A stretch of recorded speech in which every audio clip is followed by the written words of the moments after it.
لا إله إلا الله وحده لا شريك له وأشهد أن سيدنا وحبيبنا ومولانا محمدا عبده ورسوله الذي أرسله بالحق بشيرا ونذيرا وداعيا إلى الله بإذنه وسراجا منيرا فقد قال الله تعالى في كلامه المجيد وبرهانه التوحيد وفي فرقانه الحميد أعوذ بالله من الشيطان الرجيم بسم الله الرحمن الرحيم التائبون العابدون الحامدون السائحون الراكعون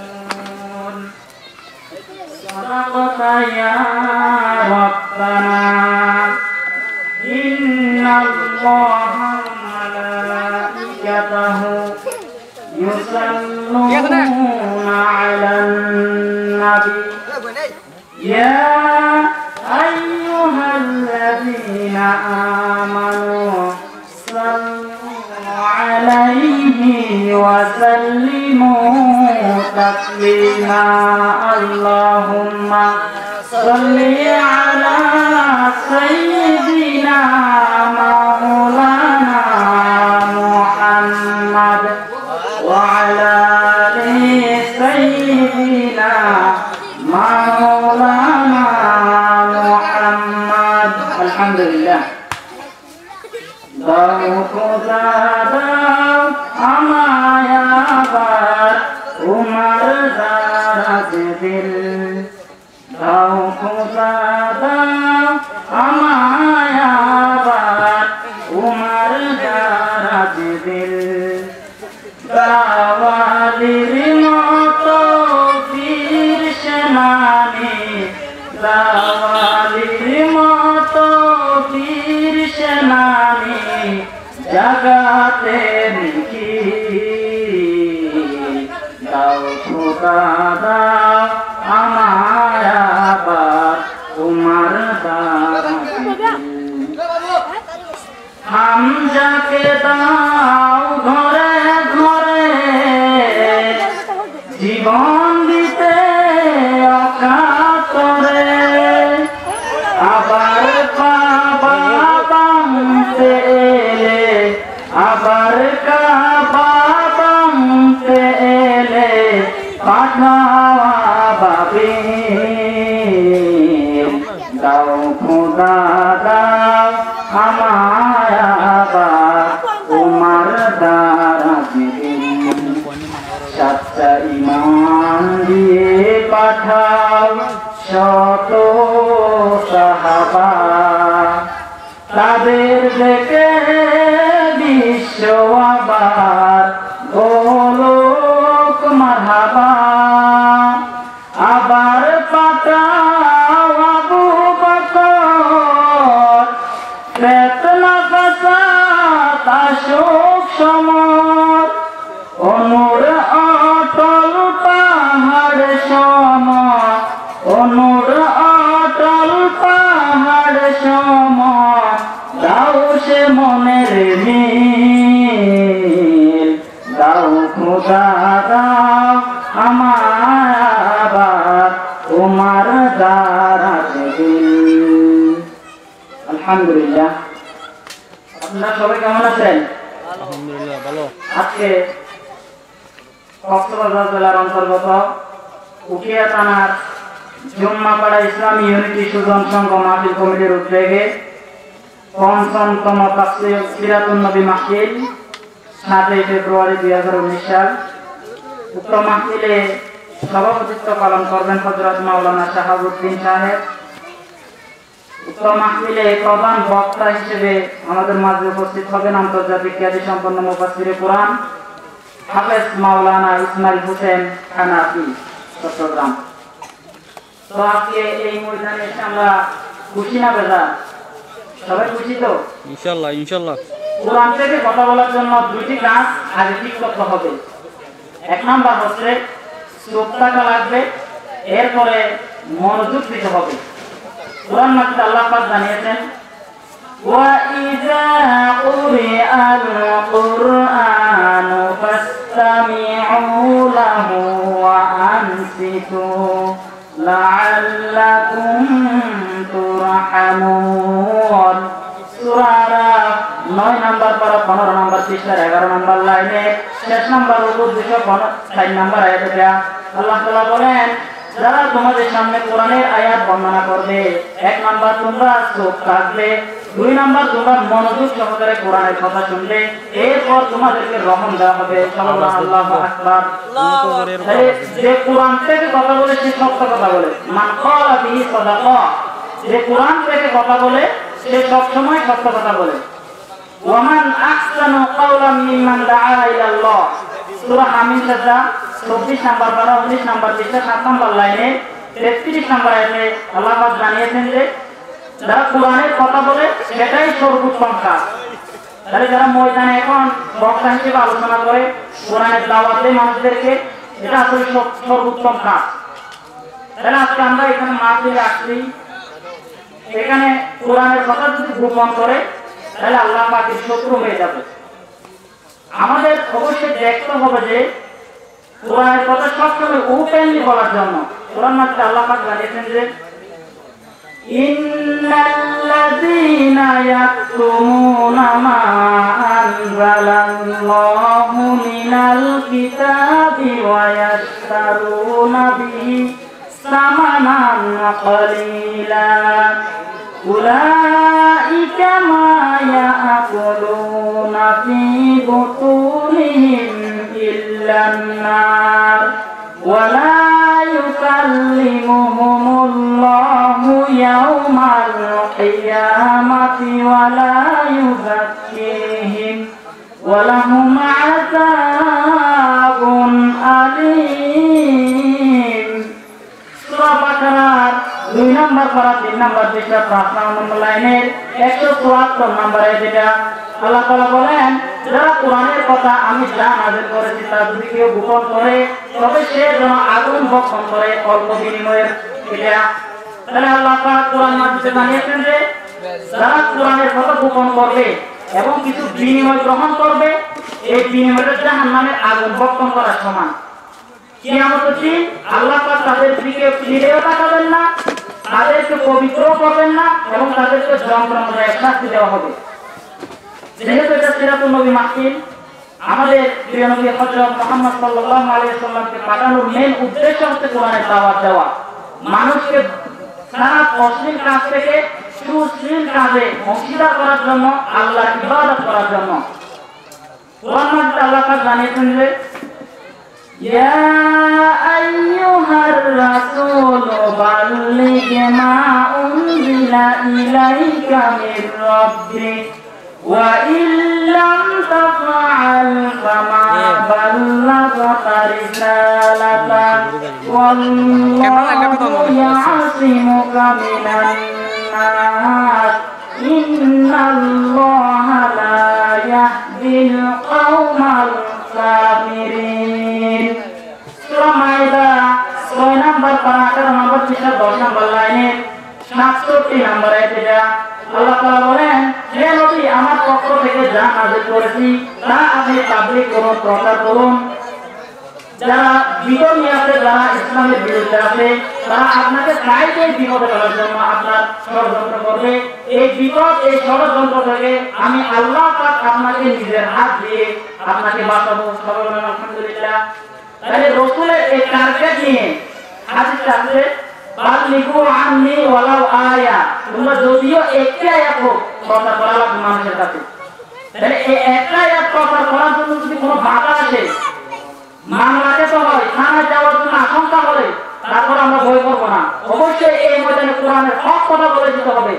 তাহলে সূরা বাকারার 134 নম্বর আয়াত অনুযায়ী যারা কোরআনের কথা গোপন করবে তারা অবশ্যই আল্লাহ পাকের মামলাদার হবে। তাহলে আমাদের অবশ্যই এই ময়দানে যেহেতু আমরা কোরআনের কথা বলার জন্য আসছি, অবশ্যই কোরআনের কথা আমাদের মানুষের কাছে পৌঁছে দিতেই হবে। আমার বিপদ আসলে এটা আমার দেখার দরকার নেই, আমার দেখতে হবে যে আল্লাহ কি বলতেছে সেটা। তাহলে আজকে প্রকৃত মুমিন, আমার বিষয়বস্তু দেওয়া হয়েছে প্রকৃত মুমিন, প্রকৃত ঈমানদার কারা? কোরআন আল্লাহ পাক জানিয়েছেন যে ইন্নামাল মুমিনুনা আল্লাযীনা ইযা যুকিরাল্লাহু ওয়াজিলাত কুলুবুহুম ওয়া ইযা তুলিয়াত আলাইহিম আয়াতুহু যাদাতহুম ঈমানা ওয়া আলা রাব্বিহিম ইয়াতাওয়াক্কালুন। সূরা আনফাল 9 নম্বর পারা 16 নম্বর পৃষ্ঠার 3 নম্বর লাইনে প্রথম নম্বর রুকুর 2 নম্বর আয়াতে আল্লাহ পাক বলেন, সূরা ঈমানদারদের সামনে যখন আল্লাহর কোরআনের আল্লাহর কথা স্মরণ করা হয় তখন তাদের এই অন্তর কেঁপে উঠবে। 2 নম্বর হচ্ছে যখন আল্লাহর কোরআনের আয়াত তাদেরকে শোনানো হয়, তাদের সামনে যখন আল্লাহর আয়াত তেলাওয়াত করা হয় তখন তাদের ঈমান বৃদ্ধি পায়। 3 নম্বর হচ্ছে তারা সব সময় আল্লাহর উপর ভরসা করবে। তাহলে এই আয়াতের পয়েন্ট কয়টা পাইছি? 3টা। 1 নম্বর হচ্ছে যারা প্রকৃত ঈমানদার তারা সব সময় আল্লাহকে স্মরণ করবে। 2 নম্বর পয়েন্ট হচ্ছে তাদের ঈমান যদি বেশি হয়, সত্যিকারের ঈমান হয়, তাদের অন্তর কেঁপে উঠবে এবং তাদের ঈমান বৃদ্ধি পাবে। 3 নম্বর পয়েন্ট হচ্ছে তারা সব সময় ভরসা করবে আল্লাহর উপর। তাহলে যেহেতু প্রকৃত ঈমানদার, এর বিপরীত হচ্ছে যারা মুনাফিক। আমার যা মাথায় ধরতেছে বাংলাদেশের মধ্যে এখন হাজারো মুনাফিক ঘুরে ঘুরে এখন।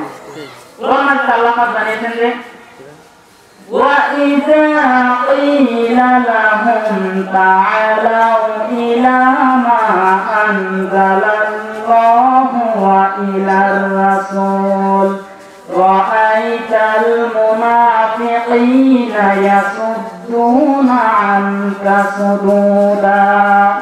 সূরা নিসা 5 নম্বর পারা 7 নম্বর পৃষ্ঠার প্রথম নম্বর লাইনে 61 নম্বর আয়াতে আল্লাহ পাক বলেন, তোমরা মানুষদেরকে যখন আল্লাহ এবং রাসূলের দিকে ডাকা হয়, আহ্বান করা হয়, তখন কিছু মুনাফিক আছে আস্তে করে পিছনে চলে যায়।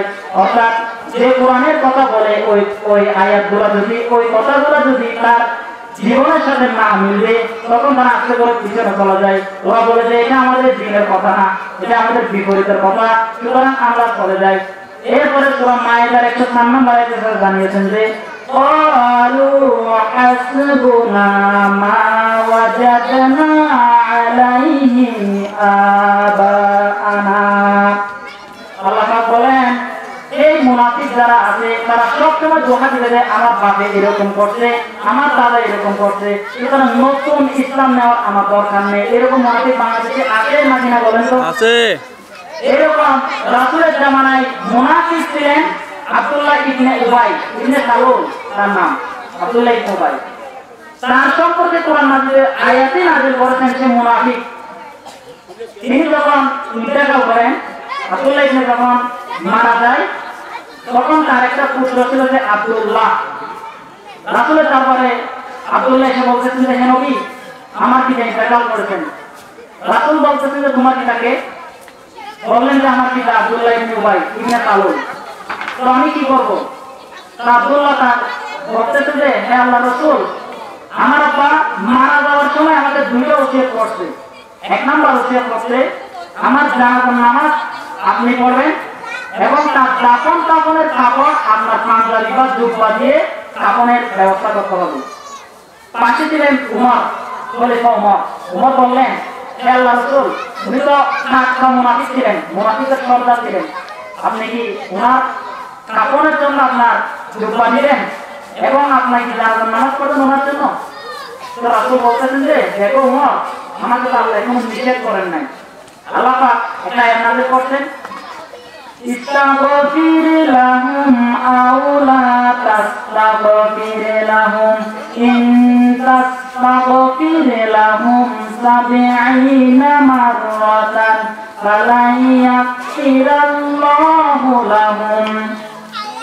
সূরা তাওবা 10 নম্বর পারা 19 নম্বর পৃষ্ঠা প্রথম নম্বর লাইনে 80 নম্বর আয়াতে আল্লাহ পাক বলেছেন যে যারা মুনাফিক এবং তারা যখন ইন্তেকাল করবে তোমরা তাদের জন্য দোয়া করলেই একই কথা, না করলে একই কথা। হে আল্লাহ রাসূল, হে নবী, যারা মুনাফিক ইন্তেকাল করবে তাদের জন্য আপনি দোয়া করুন বা নাই করুন একই কথা, তাদেরকে কখনো ক্ষমা করা হবে না, তাদেরকে কখনো জান্নাতে দেওয়া হবে না। সবাই বলেন নাউযুবিল্লাহ। তাহলে আল্লাহ রাসূল বলতেছেন যে আমার কোরআন সম্পর্কে শুধু এই আয়াতটা নাযিল হয়েছে যেহেতু, তাহলে ওনার জানাজার নামাজ পড়ার জন্য আল্লাহ পাক আমাকে নিষেধ করেন নাই। তো আল্লাহ রাসূল তাকে দুপুরে কাফন পড়ালেন এবং জানাজার নামাজের ইমামতি করলেন। জানাজার নামাজ শেষ করে হঠাৎ আরেকটা আয়াত নাযিল হয়েছে আল্লাহর পক্ষ থেকে। আল্লাহ পাক বলেন, ওয়ালা তুসাল্লি আলা আহাদিন মিনহুম মাতা আবাদান ওয়ালা তাকুম আলা কবরিহি।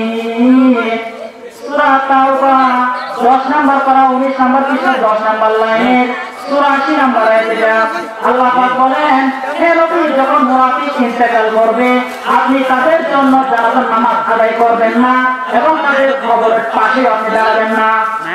আল্লাহ তাআলা বলেন, যারা মুনাফিক ইন্তেকাল করবে তাদের কবরের পাশেও দাঁড়াবেন না, তাদের জন্য জানাজার নামাজ আদায় করবেন না। সুতরাং এই আয়াত থেকে আমি বলতে চাই, বাংলাদেশে যদি এরকম টাটকা মুনাফিকের সর্দার, মুনাফিকের খেলাফেলারা যদি ইন্তেকাল করবে, আমরা কখনো তাদের জানাজার নামাজ আদায় করবো না এবং তাদের জন্য দোয়াও করবো না এবং তাদের কবরের পাশেও দাঁড়াবো না। রাজি আছেন তো সবাই? যারা মুনাফিক ইন্তেকাল করবে আমরা তাদের জন্য কোনো সুপারিশ করার জন্য আমাদের দক্ষতা নেই। সবাই রাজি আছেন তো? তাহলে আমাদের প্রকৃত ইমানদারদের এই বৈশিষ্ট্যগুলো আমাদের পালন করতে হবে। আমরা কিভাবে প্রকৃত ইমানদার হতে পারি সেই দিকে লক্ষ্য করতে হবে। এখন মানুষের বিবেক নাই। আমরা যদি বিবেককে যদি কাজে লাগাতাম তাহলে আল্লাহ পাক আমাদের প্রতি খুশি হতেন। আল্লাহ পাক রাসূলের প্রতি আয়াত নাযিল করতেন যে ওয়া আনজালনা ইলাইকা যিকরা লিতুবাইয়িনা লিন-নাসি মা নুজিলা ইলাইহিম ওয়া লা'আল্লাহুম ইয়াতাফাক্কারুন। সূরা নাহাল 14 নম্বর পারা 11 নম্বর পৃষ্ঠা 3 নম্বর লাইনের 44 নম্বর আয়াতে আল্লাহ পাক বলেন, হে নবী, মানুষদেরকে আপনি কোরআনের সঠিক ব্যাখ্যা তাদেরকে ব্যাখ্যা ভেঙে ভেঙে বুঝিয়ে দেবেন এবং তাদের কাছ হতে লাআল্লাকুম ইয়াতাফাক্কারুন, তাদের কাছ হতে তারা সবসময় এই কথাগুলো চিন্তা করবে, চিন্তা করে তাদের জীবনের সাথে মিলাবে। এই জীবন, এই একটাই জীবন আমাদের। আল্লাযী খালাকাল মাউতা ওয়াল হায়াতা, সূরা মুলকের 2 নম্বর আয়াত। আল্লাহ পাক আমাদেরকে সৃষ্টি করেছেন, আল্লাহ পাক আমাদেরকে জীবন দিয়েছেন, মৃত্যু দান করবেন সামনে। আমাদের জীবন তো হয়েই গেছে, তাই এখন আমাদের সামনে উপস্থিত হতে যাচ্ছে যে মৃত্যুটা। তাহলে সুতরাং আমাদের বিবেককে কাজে লাগাতে হবে। এই বিবেক যদি আমরা কাজে লাগাতাম তাহলে আমরা মুসলমান হিসেবে ফুটে উঠে পারতাম। আল্লাহ পাক জানিয়েছেন যে وَلَقَدْ ذَرَأْنَا لِجَهَنَّمَ كَثِيرًا مِنَ الْجِنِّ وَالْإِنسِ لَهُمْ قُلُوبٌ لَا يَفْقَهُونَ بِهَا وَلَهُمْ أَعْيُنٌ لَا يَسْمَعُونَ بِهَا وَلَهُمْ آذَانٌ لَا يَسْمَعُونَ بِهَا أُولَئِكَ كَالْأَنْعَامِ بَلْ هُمْ أَضَلُّ أُولَئِكَ هُمُ الْغَافِلُونَ। সূরা আরাফ 9 নম্বর পারা 13 নম্বর পৃষ্ঠা প্রথম নম্বর লাইনের 179 নম্বর আয়াতে আল্লাহ পাক বলেন, আমি এমন কিছু মানুষ সৃষ্টি করেছি যাদেরকে জান্নাতে জাহান্নামে যাওয়ার জন্য, এমন কিছু মানুষ এবং জিনদেরকে সৃষ্টি করেছি শুধু জাহান্নামে যাওয়ার জন্য। তাদের অন্তর আছে, হৃদয় আছে, কিন্তু কাজে লাগায় না। 2 নাম্বার পয়েন্ট হচ্ছে তাদের চোখ আছে কিন্তু না দেখার ভান করে। এখান থেকে বোঝা যায় যে আমাদের অন্তর আছে, বিবেক আছে, হৃদয় আছে, কিন্তু আমরা এই যে সঠিক ইসলাম কি সেটা জানার জন্য আমরা চেষ্টা করি না। 2 নাম্বার হচ্ছে আমাদের চোখ আছে, সমাজের মধ্যে ভালো ভালো কাজগুলো আমরা চোখে দেখি না, খারাপ কাজগুলো আমরা চোখে দেখি, অর্থাৎ আমরা দেখেও না দেখার ভান করে থাকি, কিছুই বলি না। অনেকে ওটাকে মন্তব্য করে, ঠিক আছে, কিন্তু অনেক মানুষ আছে না দেখে দেখার মতো না দেখার মতো ভান করে, শুনলেও না শোনার মতো ভান করে। এগুলো থেকে ফিরে আসতে হবে। আমরা তওবা করি, ঠিক আছে, কিন্তু এই তওবা ইসলামিক অনুযায়ী হচ্ছে কিনা সেটা জানতে হবে আগে। আর সেটা জানার জন্য আপনাকে পড়ালেখা করা লাগবে। এখন আমাদের পড়ালেখা করা নাই, পড়া নাই, সেজন্য আমরা ইসলাম সঠিক ইসলাম কি সেটা জানতে পারি না। আল্লাহ তাআলা বলেছেন যে ওয়ামান ইয়াগফিরুয যুনুবা ইল্লাল্লাহ, আমি আল্লাহ ছাড়া কেউ ক্ষমা করতে পারে না। তাহলে আমরা ক্ষমা কিভাবে করব, ক্ষমা কিভাবে আল্লাহর কাছে চাইবো, আল্লাহ কিভাবে আমাদেরকে ক্ষমা করবেন সেটাও অনেকে জানে না। আমরা না মনে করি বক্তা একটা নিয়ে আসবে, আলেম একটা নিয়ে আসবে, মৌলবি একটা নিয়ে আসবে, শুধু আস্তাগফিরুল্লাহ আস্তাগফিরুল্লাহ আস্তাগফিরুল্লাহ, শেষ, খাওয়া হয়ে গেছে। আসলে এটা কোনো খাওয়ার নিয়মই না। আস্তাগফিরুল্লাহ করবেন অবশ্যই, ঠিক আছে, আস্তাগফিরুল্লাহ বলার কোনো নিষেধ নাই, কিন্তু আগে আপনার মন ঠিক করতে হবে। অনেকে বলেন যে সূরা আজ-জুমার ৫৩ নম্বর আয়াত, কোরআন মাঝে আল্লাহ পাক বলেছেন যে قل يا عبادي الذين أسرفوا على أنفسهم لا تقنطوا من رحمة الله إن الله يغفر الذنوب جميعا إنه هو الغفور الرحيم। তোমার 24 নাম্বার পারা 3 নাম্বার পৃষ্ঠার 9 নাম্বার লাইনের 53 নম্বরে যেটা আল্লাহ পাক বলেন, হে নবী আপনি তাদেরকে বলেছেন যারা বান্দাগণ তাদের নিজের জুলুম অত্যাচার করছে, যাদের নিজের নফসকে ধ্বংস করে ফেলছে, তওবা করা কিন্তু গুনাহ করছে একাধিক, তাদেরকে আপনি ঘোষণা দেন আল্লাহ পাক সকল গুনাহ মাফ করে দিবেন এবং সবচেয়ে দয়াময় মেহেরবান হচ্ছে আমি আল্লাহ। তাহলে ক্ষমা চাইতে হবে তার কাছে, আল্লাহর কাছে। আর যারা ক্ষমা থেকে ফিরে আসবে, যারা ওই কাজ করবে না, ওয়ালাম ইউসিল্লু আলা মা ফাআলু ওয়া হুম ইয়ালামুন। সূরা আল ইমরানের 135 নম্বরে যে স্ট্যাটিস্টিক আছে, এটা আল্লাহ পাক বলছেন যে যারা 1 নাম্বার সঠিক ঈমানদার, তারা যখন ক্ষমা চাইবে, তওবা করবে, ইস্তেগফার করবে, তারা কখনো যে কাজটার প্রতি তওবা করছে ওই কাজ আর কখনো ফিরে আসবে না। এটাই হচ্ছে সঠিক তওবা। আর তোমার 54 নম্বরে জানিয়েছেন যে ওয়া আনিবু ইলা রাব্বিকুম ওয়া আসলিমু লাহু মিন ক্বাবলি আন ইয়াতিয়াকুমুল আযাব আইয়াতিয়াকুমুল আযাব সুম্মা লা তুনসারুন।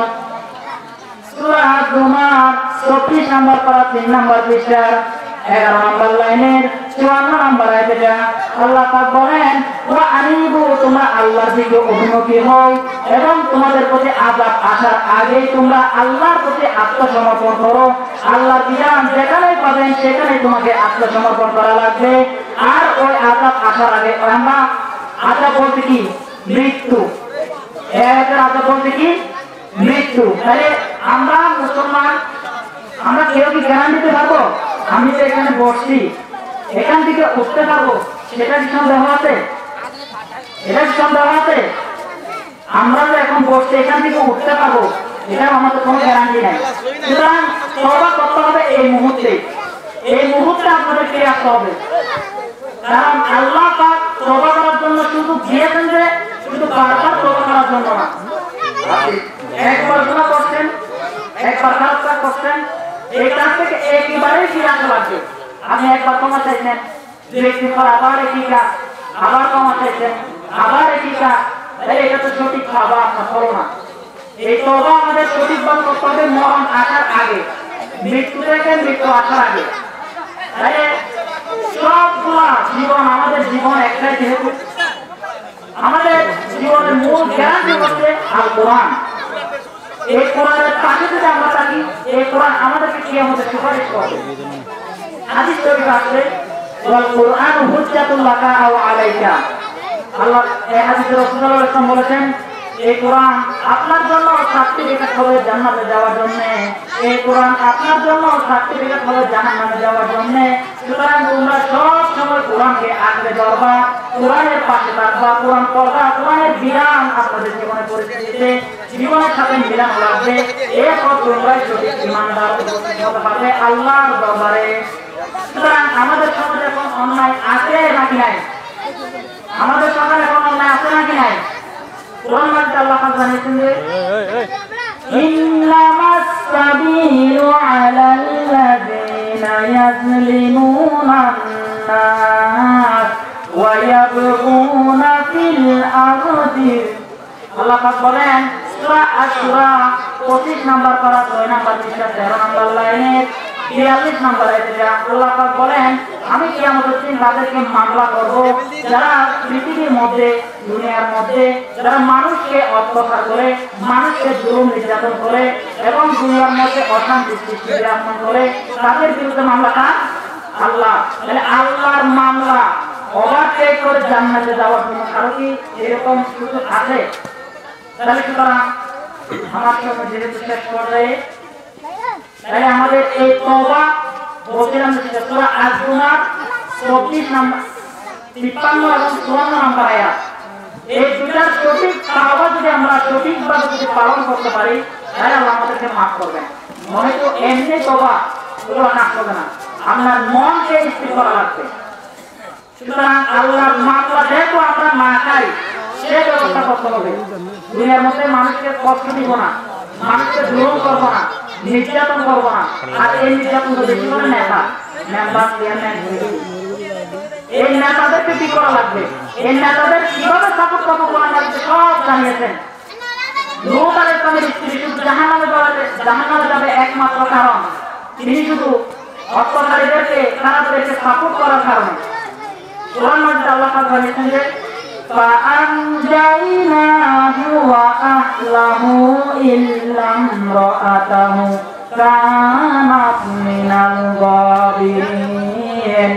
সূরা 8 নম্বর পারা 20 নম্বর পৃষ্ঠা 3 নম্বর লাইনের 83 নম্বর আয়াতে যা লূত আলাইহিস সালামের স্ত্রীকে শুধু জাহান্নামে যাওয়া যায় নেতাদেরকে সাপোর্ট করার কারণে। এই নেতা কিয়ামতের সাথে রিলেটেড।